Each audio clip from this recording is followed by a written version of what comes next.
우리는 지금 문제 세대에 살고 있습니다. 그래서 사람들은 이 문제 때문에 신음하고 괴로워합니다. 그렇다면 우리를 괴롭히는 문제란 도대체 무엇입니까? 사람들마다 그 문제에 대해 견해와 평가를 달리합니다. 어떤 사람은 극심한 경제난이 오늘 우리가 가장 부딪히기 어려운 문제라고 말합니다. 그런가 하면 어떤 이는 가정의 와해와 사랑의 결핍이 우리 인생의 문제라고 생각합니다. 틀린 말은 아니지만 그러나 이런 것들이 정답은 아닙니다. 성경은 이러한 견해와 뜻을 달리합니다. 성경은 아모스 8장 11절에서 13절의 말씀에서 오늘날 우리 시대의 가장 큰 문제를 이렇게 정의를 합니다. 주 여호와의 말씀이니라. 보라 날이 이를지라. 내가 기근을 땅에 보내리니 양식이 없어 주림이 아니며 물이 없어 가람이 아니며 여호와의 말씀을 듣지 못한 기갈이라. 사람이 이 바다에서 저 바다까지 북쪽에서 동쪽까지 비틀거리며 여호와의 말씀을 구하려고 돌아다녀도 얻지 못하리니 그날에 아름다운 처녀와 젊은 남자가 다 기갈에 쓰러지리라고 말씀했습니다. 그렇다고 할 것 같으면 경제적인 기갈이나 사랑의 결핍보다 말씀의 기근과 기갈이 더 문제가 되는 이유는 무엇인가? 주님은 이에 대하여 마태복음 4장 4절에서 이렇게 말씀하였습니다. 사람이 떡으로만 산 것이 아니요 하나님의 입으로 나오는 말씀으로 살 것이니라. 왜 말씀으로 삽니까? 경제적인 기근이나 기갈보다 사랑의 결핍보다 하나님의 말씀의 기근과 기갈이 우리 인생의 삶의 문제가 되는 이유는 무엇입니까? 그것은 바로 하나님은 말씀이시기 때문인 것입니다. 그래서 요한복음 1장 6절의 말씀에서 태초에 말씀이 계시니라. 이 말씀이 하나님과 함께 계셨으니 이 말씀이 곧 하나님이라고 하였습니다. 말씀의 결핍이 문제가 되는 것은 하나님의 말씀에 대하여 메마른 생활하는 것은 하나님과의 관계가 끊어진 것이라고 하는 것 때문인 것입니다. 제 아무리 돈이 많고 제 아무리 행복이 넘쳐나도 하나님의 말씀에 굶주리면 사는 것이 아니라고 하는 사실인 것입니다. 사람이 말씀에 굶주리게 되면 하나님과의 관계가 끊어지고 영적인 기근과 기갈에 빠지게 되고 결국은 메마른 인생으로 세상을 살아갈 수밖에 없게 됩니다. 사람이 이렇게 하나님의 말씀에 메마르게 되면 사는 것이 아니게 되는 것입니다. 결국은 메마른 인생을 살게 되면서 그리고 매사에 부족과 무능을 느끼게 되는 것은 사실인 것입니다. 그러므로 무엇보다도 말씀 속에서 세상을 살아야 되리라고 믿습니다. 사람이 말씀에 깊이 잠겨 살게 되면 하나님과 깊은 관계를 갖게 되고 매사에 풍성한 사람이 될 것이라고 하는 사실인 것입니다. 이 말씀에 잠겨서 사는 생활을 하나님의 은혜에 잠겨 사는 삶이라고 말합니다.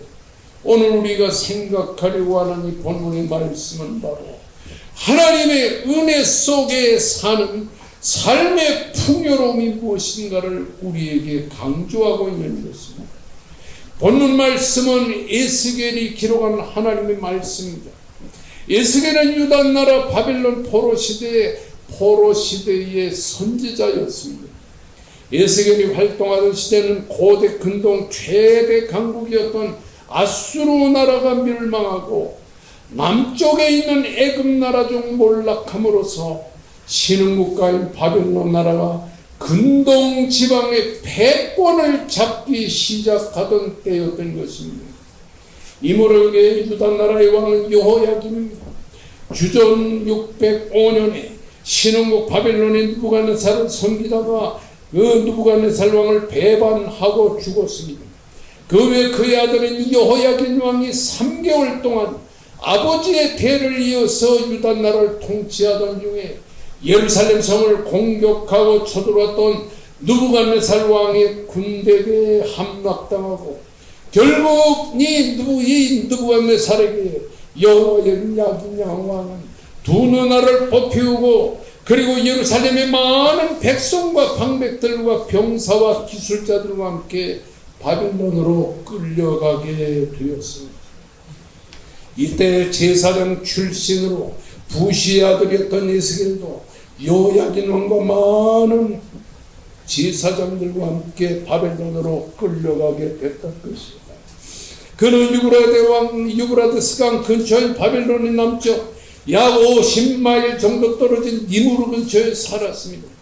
주전 597년에 포로로 잡혀간 후에 5년이 지나서 그발론가에서 30세의 젊은 나이로 선지자의 사명을 받아 사역을 시작했습니다.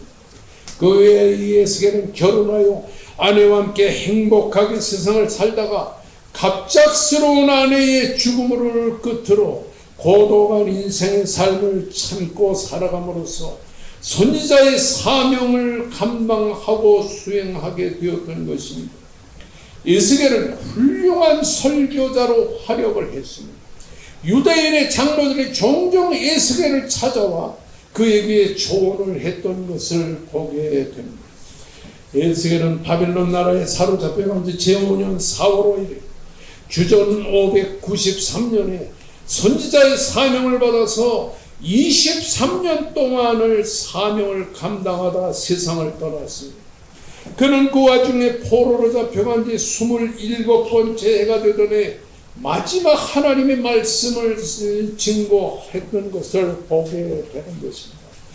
주전 593년에서 571년경, 다시 말하면 주전 6세기 경에 이 에스겔은 에스겔서를 저술했습니다. 에스겔의 이름은 무엇이냐? 하나님이 강하게 하신다, 그런 뜻입니다. 하나님이 나를 단련하신다, 그런 뜻으로서 바벨론 포로 생활을 통해서 유다의 많은 민족이 거룩한 하나님의 백성들로 연단을 받게 될 것이라고 하는 사실을 암시하고 있는 것입니다. 에스겔은 자신의 저서인 에스겔서를 통해서 암담한 바벨론 나라의 포로 생활에서 유다 민족에게 소망을 주고 미래의 희망을 갖게 하려고 에스겔서를 썼다고 하는 사실인 것입니다. 에스겔서와 함께 구약의 서신 중에 하나인 다니엘서는 이스라엘 백성의 정치적인 회복을 강조하고, 오늘 여러분과 함께 공부하는 에스겔서는 제사장적인 관점에서 종교적인 회복, 신앙의 회복을 지금 기술하고 있다고 하는 사실인 것입니다. 따라하십시다. 다니엘서는 정치적인 회복을, 에스겔서는 종교적인 회복을 기록하고 있다. 할렐루야. 아멘. 에스겔은 예루살렘을 향하여 회개를 촉구하면서 절망에 빠져있는 이 포로민들에게 희망의 회복을 강조하면서 용기를 북돋아주는 것이 에스겔서입니다. 그러므로 인생을 살다가 낭망한 사람들은 에스겔서를 보시면 용기가 생기리라고 믿습니다. 병들어 죽을 병의 고통과 괴로움을 당하면 에스겔서를 읽으면 하나님의 말씀의 능력으로 새로운 힘과 용기가 생기리라고 생각합니다. 사업을 하다가 사업에 망한 사람들은 에스겔서를 읽으면 힘이 생기고 용기가 생기고 다시 한번 해보자, 이렇게 된다고 하는 말씀인 것입니다. 바벨론 나라로 포로로 잡혀간 이스라엘 백성들은 종종 많은 사람들로 이런 얘기를 했어요. 이제 얼마 있으면 우리 민족은 바벨론을 떠나서 저 예루살렘으로 돌아갈 것이라는 말합니다. 이런 거짓 희망에 가득 차서 예루살렘으로 빨리 돌아가리라고 생각하는 거짓 소망을 가진 이 유다 민족들에게 에스겔은 하나님께서 우리 이스라엘 백성들을 70년 동안 바벨론 나라의 포로로 잡혀가게 하여 결단코 짧은 기간 동안에, 조속한 기간 동안에 예루살렘으로 돌아갈 수 없으니 하나님의 정한 기간이 될 때까지 바벨론 나라에서 하나님을 믿고 힘으로도 믿음으로 살라고 권고하고 있는 것입니다.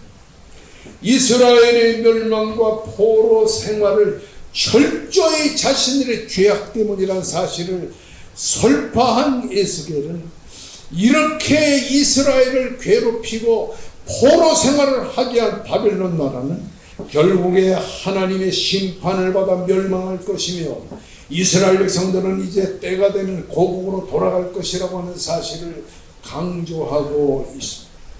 이렇게 이스라엘을 돕는 하나님은 어떤 하나님인가? 이스라엘이라고 하는 부족신, 부족 국가의 신만이 아니라 이 이스라엘을 바벨론 나라의 포로가 되게 하사 거기서 연단하시고 때가 되면 바벨론에서 돌아오게 하시는 이 하나님은 어떤 하나님인가? 우주 삼라만상의 절대적인 통치자시며 역사의 주관자라는 사실을 이 에스겔은 본문을 통해서 강조하고 있는 겁니다. 여러분이 에스겔서를 읽으면 머리가 아픕니다. 왜? 에스겔서에는 산문으로 되어 있는 부분이 있고요, 역사서로 되어 있는 부분이 있고요, 예언으로 되어 있는 부분이 있고, 상징과 그리고 환상 등으로 되어 있는 다양한 혼재적인 방법으로 에스겔서를 기록하고 있는데, 이 에스겔서에는 특별히 환상에 대한 여러 가지 이야기가 나오는 것을 볼 수가 있습니다. 에스겔서를 보면 에스겔의 환상 중에 가장 큰 환상이 두 가지가 있는데요. 첫째는 이 37장의 환상입니다. 에스겔 골짜기로 하나님이 에스겔을 인도하는데, 에스겔 골짜기에 보니까 썩어 있는 많은 신체들이 있고, 다 메마른 신체들이, 뼈와 뼈들이 흩어져 있는 것을 보았습니다. 이때 에스겔을 향해서 주님이 말씀합니다. 에스겔아, 이 뼈들이 살겠느냐? 주여, 나는 모릅니다. 주님만이 하십니다. 그러니까 바람이 불어서 이렇게 이 생기가 불어오는데 에스겔을 향하여 그 생기를 대언하라고 말을 합니다. 그러니까 에스겔이 생기야 불어와서 이 사망을 당한 자를 살리라, 그렇게 말하니까 바람이 확 부는데 뼈와 뼈들이 이렇게 들어맞습니다. 그러더니 살이 덮입니다. 그리고 살 위에 가죽이 덮입니다. 그리고는 큰 하나님의 군대가 되어가지고서 그 이스라엘 백성들의 군대가 살아있는 군대가 되는 그런 환상을 보았습니다.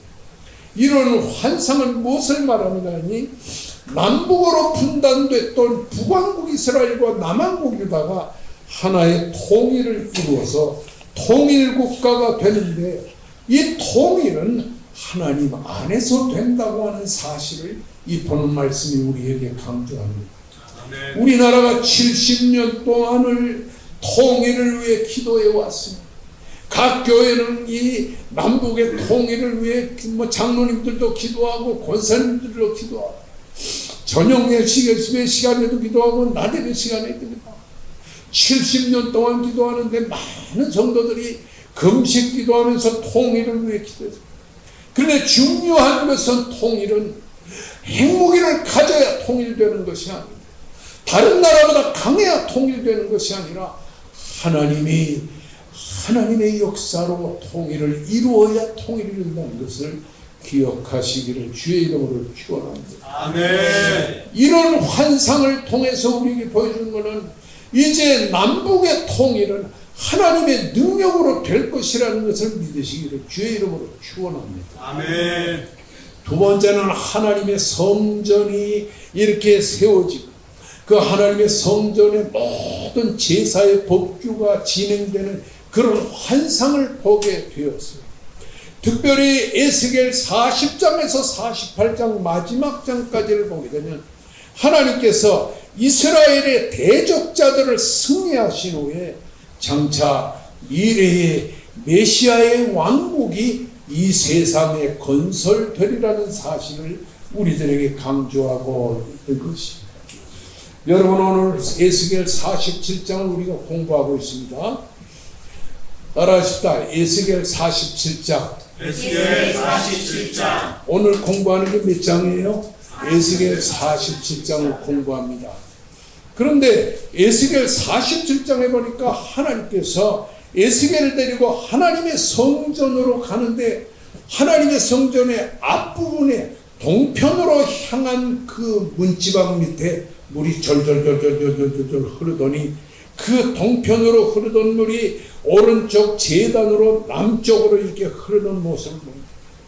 한 사람이 손에 줄을 잡고 동쪽으로 나가며 1,000척을 재고, 그리고 측량한 후에 에스겔 보고 그 1,000척을 잰 물속에 들어가 보라고 했더니 물이 발목에 잠깁니다. 또 그 사람이 천사가 1,000척을 재니 무릎 위에 발이 물이 찼습니다. 그 다음에 1,000척을 재고 또 들어가 보니 물이 허리에 찼습니다. 마지막으로 1,000척을 재고 이 에스겔을 들어가게 하니 온 몸에 물이 잠겨서 그 강을 건너지 못할 큰 강이 됐다고 하는 사실입니다. 여기에 1,000척이라고 하는 것은 500m를 말합니다. 그러니까 500m 되고 들어가 보니까 이 무릎에 물이 차고 발목에 물이 차고, 500m를 또 나가서 재보니까 물이 무릎에 차고, 500m를 재니까 허리에, 500m를 재니까 2,000m 들어가니까 물이 그냥 철렁철렁해서 에스겔이가 큰 물 속에서 물을 먹고 있었습니다.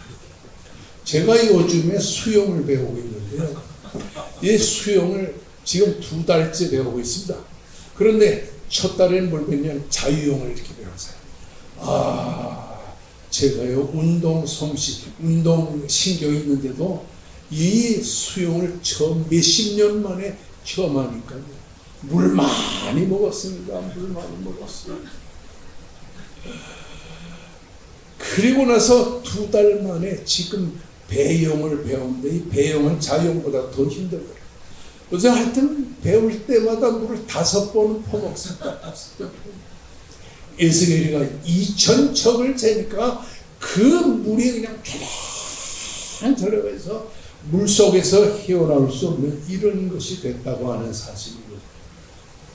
여러분, 하나님의 동편 성전문에서 흐르던 물이 남편으로 향하면서 그 물을 들어가는데 500m마다 그 물이 발목에, 무릎에, 허리에, 그리고 온몸에 빠지는데, 그 물이 아라바 바다를 향해서 흘러서 죽음의 사해바다로 들어가는데, 그 사해바다는 정말로 이 물이, 소금물이 3배, 4배 짜기 때문에 거기는 고기가 살 수가 없는데, 이 물이 쫙 하고 사해바다로 들어가니까 이 사해바다에 막 물고기가 막 이런 물고기가 막 펄럭펄럭 뛰면서 그 사해바다로 들어오는 물고기의 그 물을 통해서 옆을 보니까 바다 옆에 말이죠, 나무들이 쫙 있는데 온갖 과일들이 거기서 자라는 꿈을 꾸게,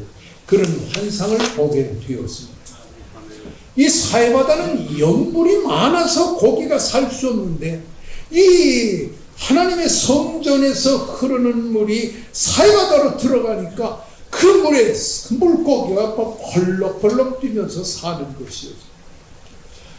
하나님께서 도저히 살 수 없는 패역한 이스라엘 백성들에게 하나님의 복음의 물로, 생명수의 샘물로 이렇게 적셔주게 될 때에 죽은 생명이 변하여 산 생명으로 변화될 것이라고 하는 사실이 것입니다. 아멘.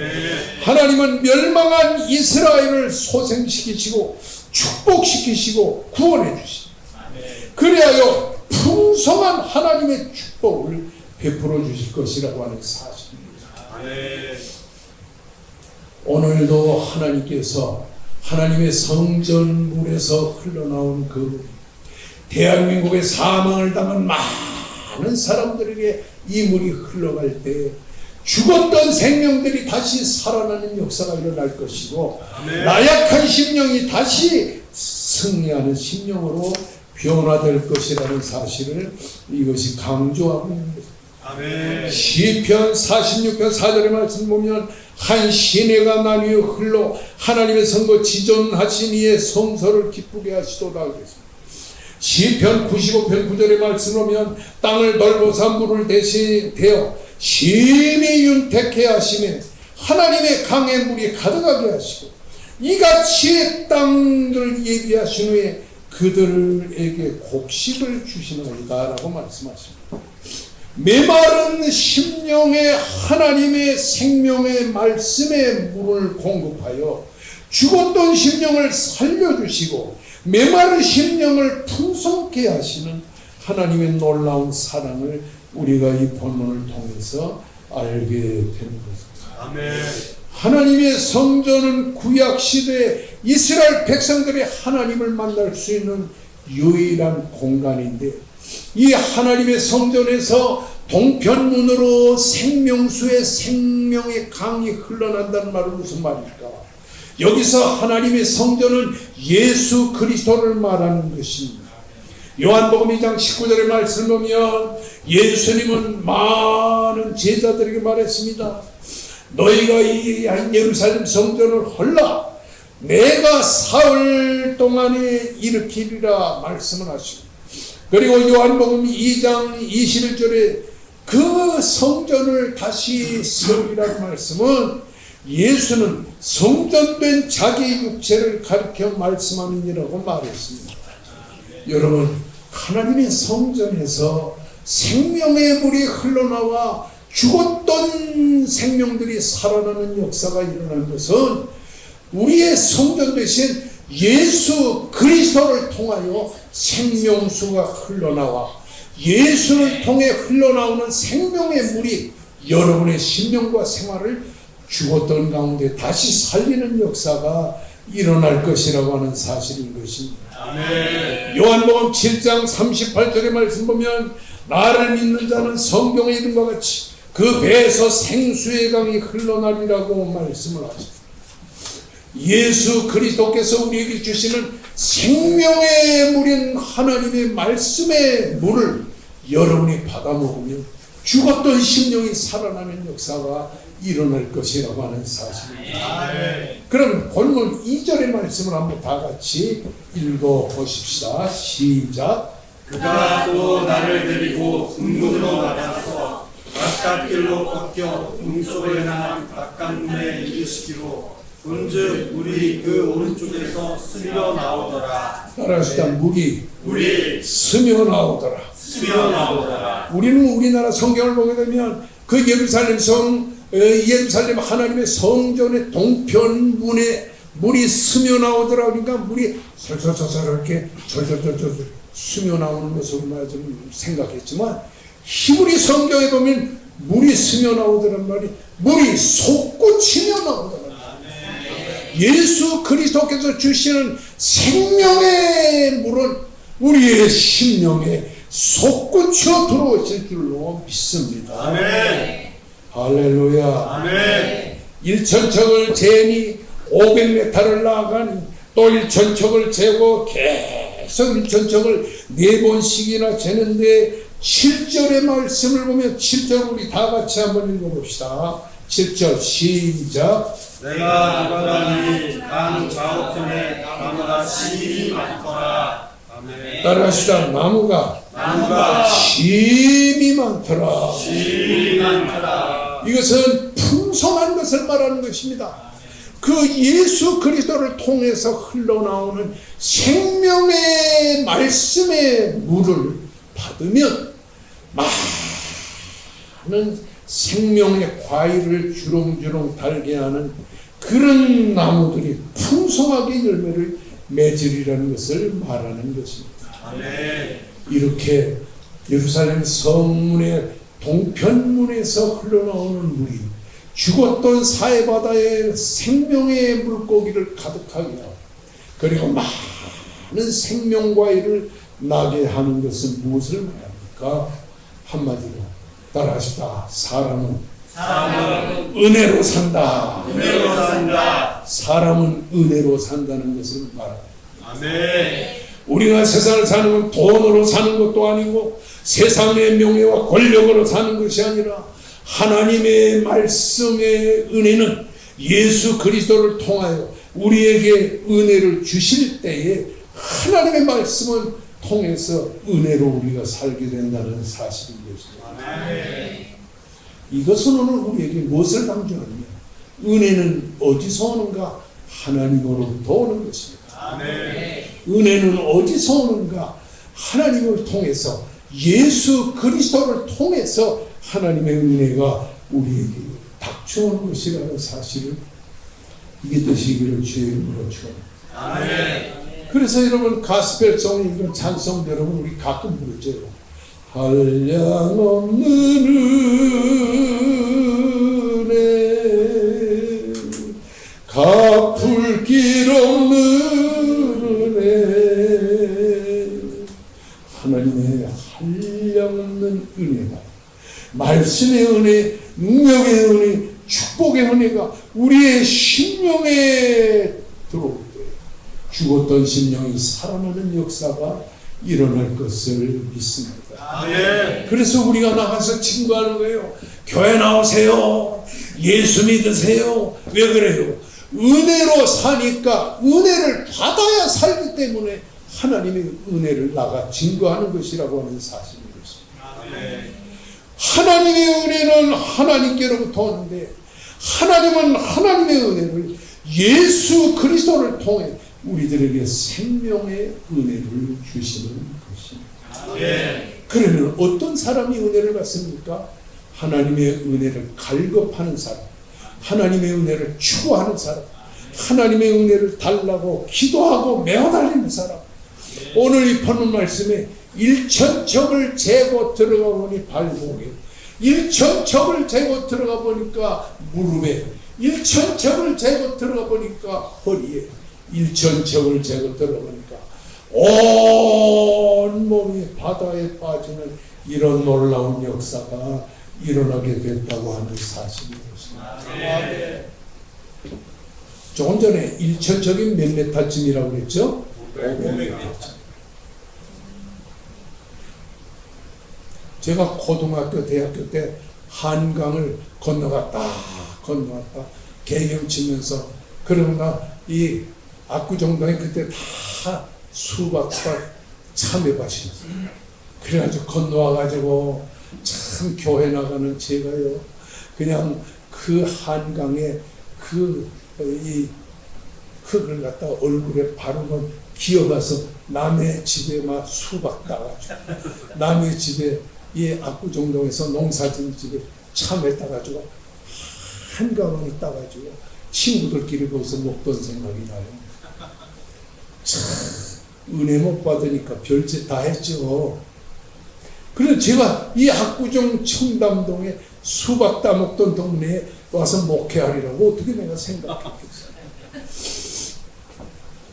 하나님의 은혜는 추구해.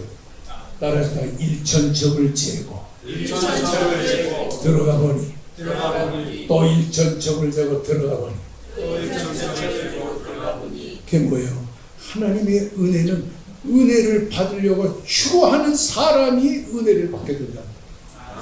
여러분 일천척을 재고 들어보니까 발목에 물이 찰랑찰랑 이렇게 물이 넘쳤어요.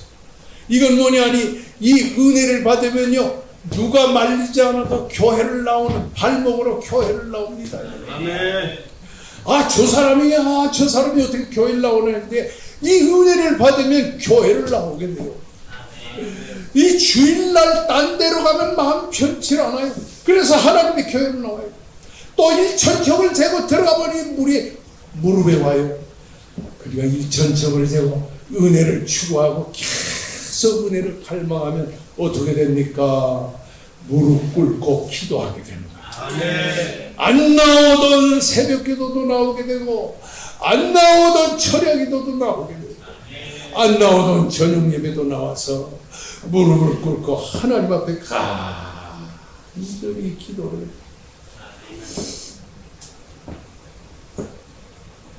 무릎도 젊어서 꿇어야지 늙은 다음에 무릎 꿇으면요 이 퇴행성 관절염.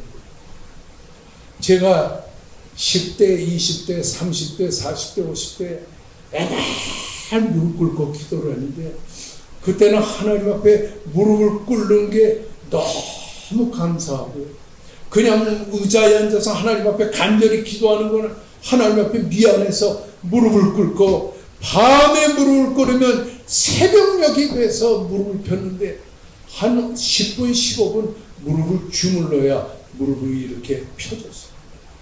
그런데 60대 후반에 가니까 무릎이 퇴행성, 연골이 다 닳아가지고 무릎을 꿇을 수 없는 거예요. 그래서 병원에 가니까 인공 무릎을 넣어야 된다. 그래서 무릎 수술을 하기로 이렇게 정하고 기다리던데요. 제가 우리 여기 기령관 집사님 한의원에 가서 침도 맞고 약을 다섯째 먹으니까요 아프던 무릎이 싹 없어졌어요. 내가 이렇게 신망의 한의원 광고를 해줘도 한의원 원장은 아멘도 안 해요. 제가 이 신망의 한의원에서 한약으로는 못 고친다고 그러더니 2째 먹으니까 아픔이 좀 들어. 5째 먹으니까 싹 안 하고 지금요 말짱합니다. 말짱합니다. 이 무릎을 꿇고 기도합니다. 여러분 은혜 받아야 무릎을 꿇게 됩니다. 그 다음에 무릎을 꿇고 기도하던 예수겔이 그 500m를 더 나가서 들어가면 허리에 이건 뭐예요? 봉사의 허리를 말합니다. 참 우리 권사님들 엔청에는요 뭐 이렇게 주일날 밥도 잘 안 하시더니 얼마 전부터 그냥 몇 달 전부터 이 권사님들이 그냥 뭐 밥을 하는데 오늘도 맛있는 밥을 좀 준비해 놓았습니다. 이렇게 봉사하고 하는 건 다 은혜 받아야 봉사하게 되는 거예요. 온 몸이 일천적을 내고 들어가 보니 온몸이 물속에 잠겼다. 이거 뭐예요? 물속에 잠기는 것처럼 하나님의 은혜에 머리까지 잠기니까 내 생각대로 교회 봉사를 안 해요. 교회를 봉사해도 내 생각과 내 뜻대로 봉사하는 게 아니고 주님의 뜻에 모든 걸 맡기고 주님의 뜻대로 하는 것이 진정으로 은혜 받은 사람인 것입니다. 아멘. 요한계시록 22장 17절의 말씀 보면 성령과 신부가 말씀하시기를 따라하시다. 오라 하시도다. 듣는 자도 오라 할 것이요. 목마른 자도 올 것이요. 원하는 자는 값없이 생수를 받아라. 그래서 성령께서 하는 말이 오라 하시도다라는 은혜의 자리로 나오라는 말입니다. 아멘. 여러분 텔레비만 보면 못하겠어요? 여러분 세상의 친구들 만나면 뭐하겠어요? 하나님의 은혜의 장소인 생명강가로 오라 하고 성령께서 말하니까 이 말씀을 듣는 자도 올 것이요 목마른 자도 올 것이요 원하는 자도 와서 값없이 생명수를 받아라. 값없이 생명수를 받으려면 예수 그리스도를 붙들어야 되는 것입니다. 우리는 오늘 이 시간을 통하여 이 사악한 죄악의 세상에서 살아갈 때에 하나님의 성전을 중심으로 예수 그리스도 우리의 성전 되시는 예수를 중심으로 주님이 우리에게 주시는 생명의 물을 공급받아 기갈과 기근을 멈추고 하나님의 은혜 속에 깊이 들어가는 우리가 될 수 있기를 주의 이름으로 축원합니다. 아멘. 따라하십다. 하나님의 은혜는 하나님께로부터 온다. 하나님은 예수 그리스도를 통하여 생명의 은혜를 주신다. 은혜를 받으려면 은혜를 추구해야 된다. 하나님의 은혜 충만 받으시기를 주의 이름으로 축원합니다.